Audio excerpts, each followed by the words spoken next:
Hello, everyone, and welcome to the Washington football team's unfiltered show, The Beat. I am your host, Chip Brierre, and to get you ready for Week 3 against the Cleveland Browns, we just keep rolling on the hits with the panelists. This week, Matthew Parrish of the Washington Times on the Washington football team Beat is here. We've got Sherree Burruss returning to the DMV. Former NBC's sports anchor, now CBS Sports Network anchor, is joining the show, and Mike Garafolo covering the national side of things with the NFL Network. It seems, though, guys, as pleasant as this is to see us all here on this Zoom call, the honeymoon period is over with fans in the Washington football team after that incredible 27-17 win over the Eagles and ensuing 30-15 loss to the Arizona Cardinals. So to not beat a dead bush here, let's just breeze through this and then get to Week 3 against the Cleveland Browns with some studs and duds from Week 2 between the Washington football team and the Arizona Cardinals, either side. Let's start with Matt. You were following this game closely. Right, yeah. I mean, the stud, I think, for Washington has to be Terry McLaurin, just what he was able to do in the second half. They really found they worked him inside, and they got him in the end zone. And then for dud, you look at Troy Apke's performance. He had a lot of problems. I know Ron Rivera said earlier this week that he didn't play as bad as people thought, but, he has to be better going forward. So those are two that stand out specifically for Washington. Sherree, how about you? What are your studs and duds from the game? So I don't want to be like the negative Nelly of the group, but my stud was Kyler Murray. Coming in, everyone talked about this dual threat, run, arm. I mean, I think we saw the Kyler Murray as advertised. My dud was the Washington offense. Really just couldn't get things clicking until almost it was too late. A story we've seen really with this Washington team before, and they can't keep having these second half comebacks. I know it's still early in the season, but I know we're going to get to it, but they definitely need to kind of pick up the giddy up here earlier in games. And rounding out our studs and duds, Mike, who you got? I would agree with Matt that Terry McLaurin was a bright spot, but I'll give you another one just for a little variety. J.D. Mckissick, I thought, looked really good to me and making a statement that he's more than just a third down guy. Maybe he could run between the tackles. Obviously, you're going to scheme up certain runs for him, but I thought he looked really sharp. And then on the dud end of things, even though he did some good things, Steven Sims had that bobbled punt there, or that fumbled punt that led to a turnover there. He just can't have that. Got to clean that part up. I'm also not sure if the opening kickoff would have gone out of bounds too as well. He feels that's a tough one for him, but I'll focus on the fumble. Need to clean that stuff up on special teams. Yeah, a lot of people have been talking about how not having a preseason has already had an impact on this NFL season, and we'll talk about that much later from an injury standpoint, because Week 2, it almost seemed like some bad juju was out there for sure. So now that we've breezed through Week 2, we move on to Week 3, a battle of 1-1 teams with the Washington football team at 1-1, still tied for the division lead with the Dallas Cowboys and the Cleveland Browns, who just came off a Thursday night football victory over the Cincinnati Bengals. So you mentioned Dwayne Haskins' panel, and you mentioned the slow start for the offense. Is that something that you anticipate this continue to be a trend? Because Dwayne Haskins has improved in the second half, but it doesn't do much good when you're trailing right out of the gate. Let's start with Sherree. I think, like, at least Matt, you said it, I think if you feed Terry, that really is going to be your bread and butter. We know that him and Dwayne have that connection from Ohio State. So in Terry, we trust. I think if you can really kind of build the offense and the confidence with that around Terry, get those short yardage, plays, and then build up to the big chunk stuff, that can kind of get you going. But I do have some questions with the O-line and how that kind of will affect things moving forward with Brandon Sheriff out with injury right now. Yeah, he had that sprain. He's out at least 3 weeks on the injured reserve. Matt, Wes Scheitzer's going to step in at that right guard position. So your only starters out there right now, Jerron Christian, Wes Martin, Chase Roulier, Morgan Moses, two of those guys sort of proven, at least with Morgan Moses, we know what he can do. Does that give you pause that this offense can turn things around in Week 3? It does, and Morgan Moses missed practice on Thursday too, so who knows if he's even available for Sunday yet. We'll have to see going forward, but, it is very concerning. The offensive line has let up a lot of pressures. Dwayne Haskins is really getting the ball out quick, and sometimes that's a good thing, but, I think he really needs to improve on his footwork going forward, and the offensive line definitely has to block for him. Mike, on the NFL Network, y'all love to talk about quarterbacks. Dwayne Haskins, I think right now through week 2, has the second lowest QBR in the NFL. Do you feel as though a lot of the blame for the offensive struggles early fall on his shoulders, and how can he maybe improve upon that in week 3? Yeah, I mean, look, they did try to get a quick pass going out of the gate there to get him comfortable. But the next one now is a third down ball he's trying to throw up the sideline, a really tough ball to throw there. So you've got to do whatever you can, whether it's, boots or get him out of the pocket and hit a short route. I mean, you see these things schemed up early just to get him in a rhythm, complete some passes early and get him settled down, because that's been the talk this week with Ron Rivera saying, okay, now he rushes it when he sees something. He's so eager to hit it that all of a sudden he's out of sorts and he's misfiring on things. The best way to do that is to kind of get him in a rhythm early. Now, look, the other team knows what you're going to do there. You also don't have a great running game that you can kind of lean on to get them nervous about. So I understand I'm sitting here saying, well, just pick some high percentage passes to get them going. It's easier said than done, but you've got to find a way to get him into a rhythm early. I think that's the best way to get him settled down and get those mechanics quieted down. Sure, yeah. I wonder about, the confidence of Dwayne that he is playing under another head coach. I mean, how many games really in his career has he started that he's still trying to get, the feel of seeing NFL football, the vibe, the energy, and with a new head coach. Mike, I don't know if you have any thoughts on his confidence level, just sort of where he's at in his career. He's heard so many different things already. I mean, and he's had people in his ear. I mean, when Adrian Peterson was there, he was a guy in his ear talking to him about, brushing up on some things and Adrian trying to instill the confidence in him. But a lot of times when you have these voices in your head and your head coach is gone, now you've got an interim, now you've got a veteran running back, and you're trying to listen to everybody because you want to take it all in. Too many chefs in the kitchen type of deal. So, look, I believe in Ron Rivera. I believe in Scott Turner because these guys have been around. And it might take some time, but these guys have got to find a way to say, okay, here's what works. Here's the confidence we have in you, which I do think is part of their plan. I mean, they've been talking him up since they arrived. And you hope that at some point his confidence matches their confidence in him, basically.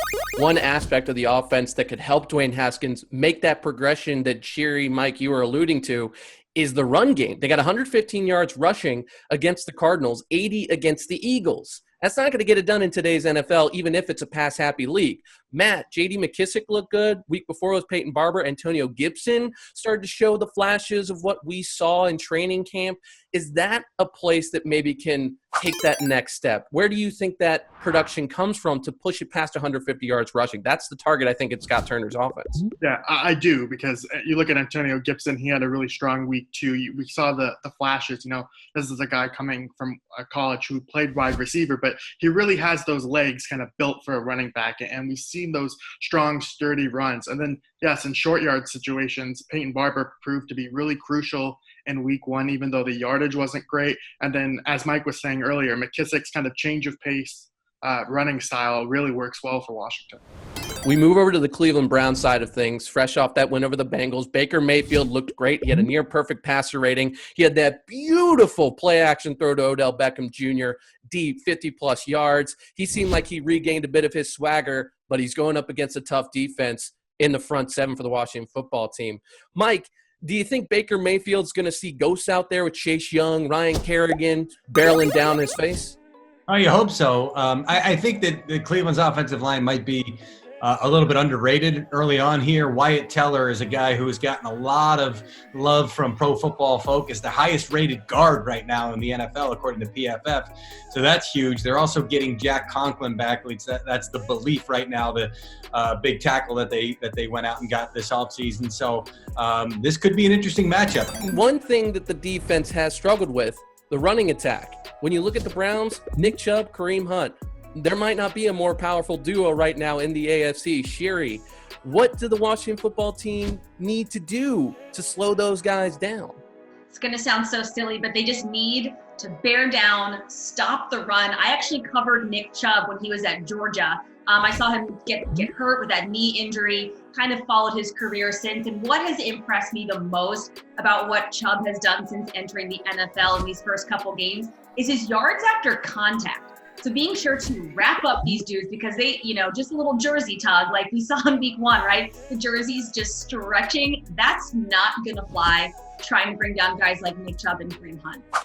And a positive, Matt, for the Washington football team defense. Kendall Fuller has been practicing this week. He has been missing the last 2 weeks, and it doesn't get any easier against Odell Beckham Jr. and Jarvis Landry. How much could he help this defense? Yeah, I think it's huge. I mean, this is a guy who can play inside and out. They've really missed his versatility. Jimmy Moreland is allowed to do that, can do that as well. But I think Arizona was picking on him a little bit last week. So, yes, Fuller was their big offseason addition outside of Chase Young. He was their marquee free agent signing. And, it is really big for him. Well, that is it for our first segment of The Beat. When we return, we go over and under on some stats for Week 3 between the Washington football team and the Cleveland Browns. Matt Parrish, Sherree, Burruss, Mike Garafolo here at Chip Brierre. We'll be right back after this. COVID changed everything. More demands on students, parents, educators. But there was a $4 billion education shortfall in Maryland even before COVID. We have a lot to do for our kids. Close the digital divide, provide opportunities to pursue vocational and technical education, and hire more qualified teachers. Question 2 will put millions into Maryland schools using revenue from sports betting. I know it won't solve every problem, but a yes vote will help our Maryland schools.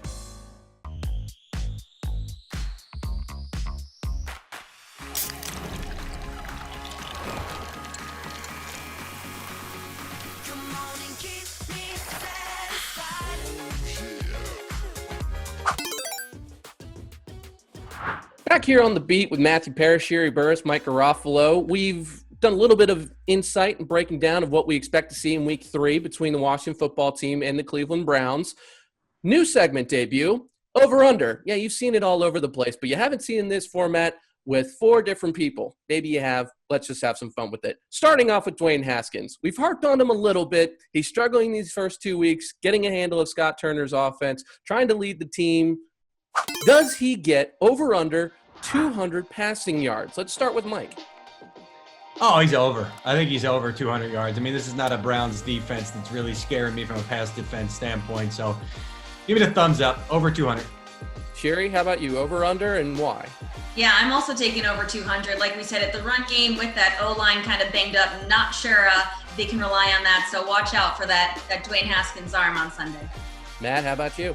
Yeah, I'm going to go over because especially if they fall behind early again, then, you're going to have to throw it while trailing. So, I think it's a pretty easy over.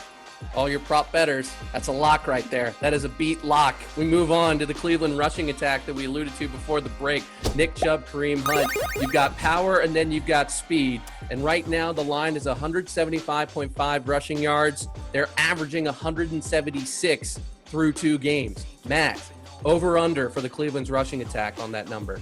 I'm going to go under. I think it'll still be something like 150, but I just think 173 is, a little bit unsustainable. And so, that is a really talented running back duo, but they also have a lot of other weapons, Odell Beckham, Jarvis Landry, Austin Hooper.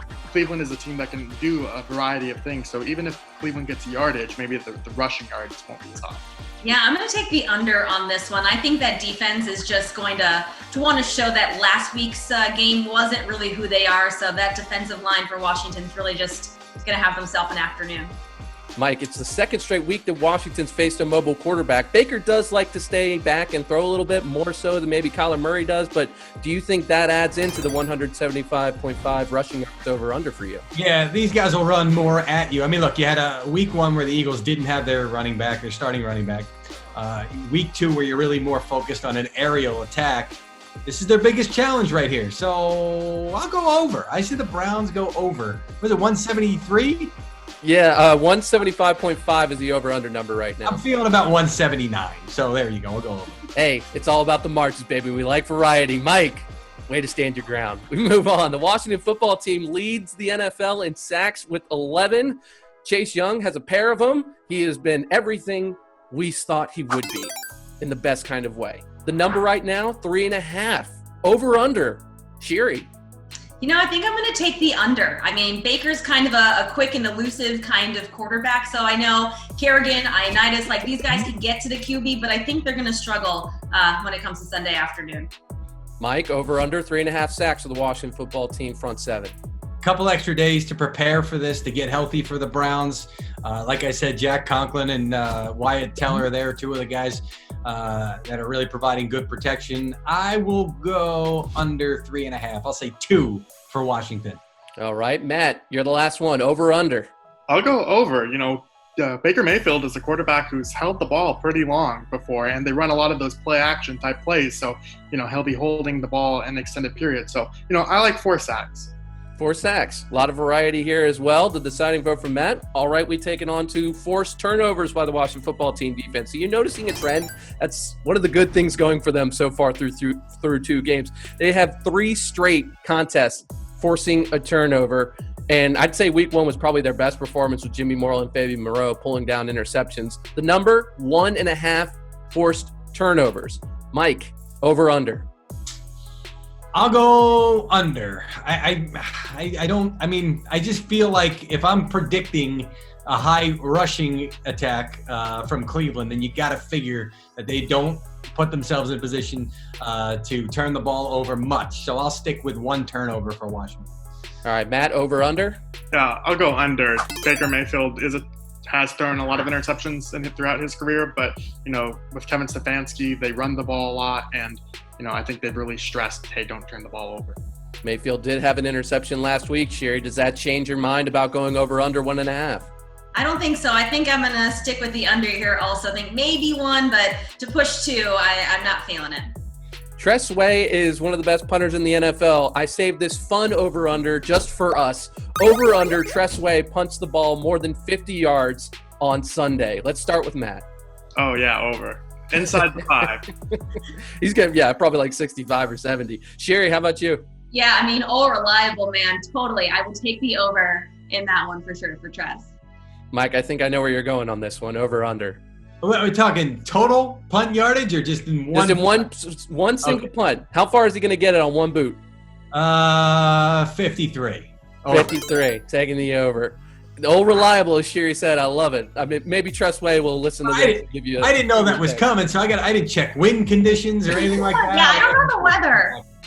Yeah, we got to take all that into account. That's why I threw it out there out of the blue, just to keep you on your toes. All right, guys, that was over under the debut of that segment. We're going to take one last break and then take a look around the NFL, and it is a doozy when it comes to injuries. A lot of guys taken out in week 2. We're going to talk about how maybe not having a preseason could have an effect on that. You're watching The Beat. We'll be right back after this. COVID changed everything. More demands on students, parents, educators. But there was a $4 billion education shortfall in Maryland even before COVID. We have a lot to do for our kids. Close the digital divide, provide opportunities to pursue vocational and technical education, and hire more qualified teachers. Question 2 will put millions into Maryland schools using revenue from sports betting. I know it won't solve every problem, but a yes vote will help our Maryland schools. It's time to drive. It's time to explore. It's time to get to your local Honda dealer for model year clearance. With clearance deals on everyone's favorite Honda model, turbocharged sedans like Accord and Civic, all-wheel drive CRVs and HRVs, or the adventure-ready Passport and Pilot SUVs, all on clearance. It is time to get back in the driver's seat in a new Honda. And don't miss your chance to get clearance pricing during model year clearance. Go on now at your local Honda dealer. We are wrapping up The Beat with a look around the NFL. Matthew Parrish, Sherree Burruss, and Mike Garafolo here for week 3. And injuries. My goodness, panel. Saquon Barkley, Nick Bosa, Anthony Barr, Solomon Thomas, all gone for the season with injuries. I don't think I've seen any NFL season like this where we lost so many star players in the first 2 weeks. Mike, have you seen anything like this? And what is this going to do impacting the NFL for the rest of the season? You're in the moment. You're seeing all these big names go down, and you're saying, I've never seen anything like this. And maybe we did. I know that there have been weeks where you've seen a rash of injuries. It just felt like for young, promising players, number 2 overall picks in Nick Bosa and Saquon Barkley, Christian McCaffrey, another high pick. I'm blanking on some of the other guys. Drew Lock, quarterback for the Denver Broncos. He got injured. Yeah, Drew Lock was another one. It just felt like the youth of the league was all going down.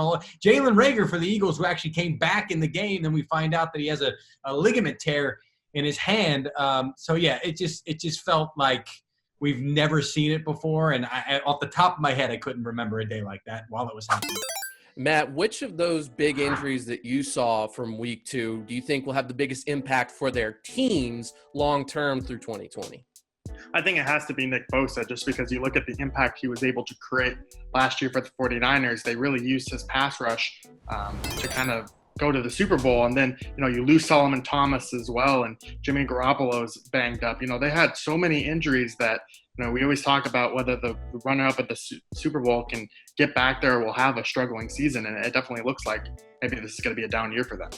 And one name we didn't mention was Tyrod Taylor of the Chargers, who was getting a shot for a cracked rib, a painkiller of some sort, and it actually ended up puncturing a lung. That's another story that I'm sure all three of you have been monitoring closely. That was probably the scariest, Sherree. When you saw that, and considering what they are going through right now, and Justin Herbert having to throw out there, was that the craziest injury you saw from week 2?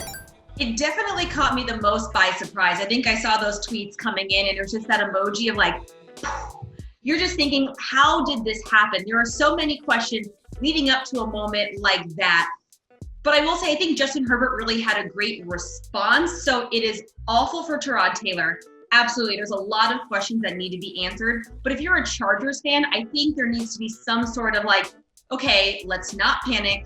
We do, at least in terms of a football sense, obviously the health and safety of the players are most important. But if you're thinking X and O's, Justin Herbert came in there. He almost beat the Chiefs. I mean, that is no small feat. So from a football standpoint, yes, Justin Herbert's all right. But that, to me, for sure, was the weirdest injury I can remember. Yeah, CBS's Tony Romo said it during the broadcast. He's got it. This kid's special. But our thoughts and prayers to Tyrod Taylor. We hope he recovers quickly and is healthy when he gets back on the field. Let's look at the schedule of games in week 3. This might be the most marquee matchups we have so far. Cowboys, Seahawks, Packers, Saints, Rams, Bills, Texans, Steelers, and then the cherry on top, the creme de la creme, of course, Chiefs, Ravens. Matt, which game are you watching and why? Can I give you a hipster pick? Please do.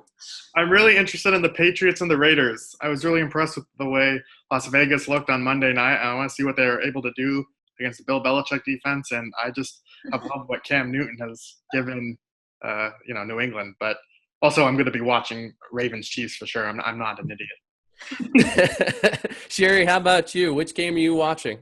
Yeah, so I guess I might piggyback on this dual pick. So I'm super excited for Chief Ravens. Obviously, the battle of the quarterbacks.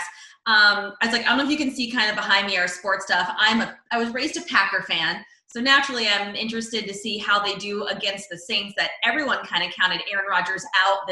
He's already out the door because of Jordan Love business, but the Saints, Drew Brees, didn't look so hot in that offense on Monday, in addition to not having Michael Thomas. And I've covered, as Washington fans know, we know how hard it is to go into the Saints stadium there. I'm wondering how different it is without fans. Is it still that home field advantage? Yeah. So I'm interested to see how the Packers, who've back-to-back weeks put up 40 points, respond to the Saints. Yeah, we have to tell fans that there's no sound in the stadiums. That's being piped through your speakers through the TV feed. That they're not getting any fan sound unless there's a limited capacity of fans. And Sherree, I'm not going to let you go from that Wisconsin flex you just had there. I knew you were going to sneak it in somehow. Mike, Chiefs-Ravens is the game of the week. So how about you give us a little bit of insight on what you expect to see in that matchup between Lamar Jackson and Patrick Mahomes, right now the top 2 quarterbacks in the league? I'll be there on Monday night covering the game for NFL. Yeah. I've already been digging in. I've got Eagles-Bengals on Sunday, if anybody's looking forward to that game, the matchup of 0-2 teams. I believe that's the only 0-2 game in the league on Sunday, and I'll be there for that beauty. But, yeah, Monday night. We'll watch for you. Yeah, we'll watch for you, Mike. But Monday night, I go back to last year. Lamar Jackson made some phenomenal plays in that game against the Chiefs to bring them back and keep them close and really announced, because there were still questions. It was early in the season, and everybody said, is this guy for real? And he did, and he spooked the Chiefs late in that game to think that he was going to lead a comeback victory. Just ran out of time. That was a 1 o'clock game. It was tucked in with 6, 7 other games, whatever it wound up being. This one's going to be on its own Monday night, and everybody's going to get to watch it, the matchup of the 2 former MVPs, a potential AFC championship preview, all of the things that you want to see. I mean, I think it's more of a statement game for the Ravens than for the Chiefs. I mean, the Ravens are really going to want this one, so I'm going to predict the Baltimore victory, but I think it's just going to be a phenomenal game to watch. It is situated right where it belongs in prime time, Monday Night Football. We are all going to be tuned in, I imagine, but we appreciate you for tuning in on a Saturday morning to watch The Beat Episode 3 with an incredible panel. Can we get a round of applause for our panel? They were great today and this week. Crowd noise. Crowd noise, that's right. We got Kyle, you got to pipe in some fan noise there. That's right, you got to pipe it in. Mike Garafolo, you can watch him on the NFL Network and Good Morning Football on the weekend. Sherree Burruss, anchor of CBS Sports Network, and Matthew Paris, Washington Times beat writer covering the Washington football team. Thank you so much for being with us, panel. Thank you, the fans, for watching. We will see you again next week on The Beat. Stay classy.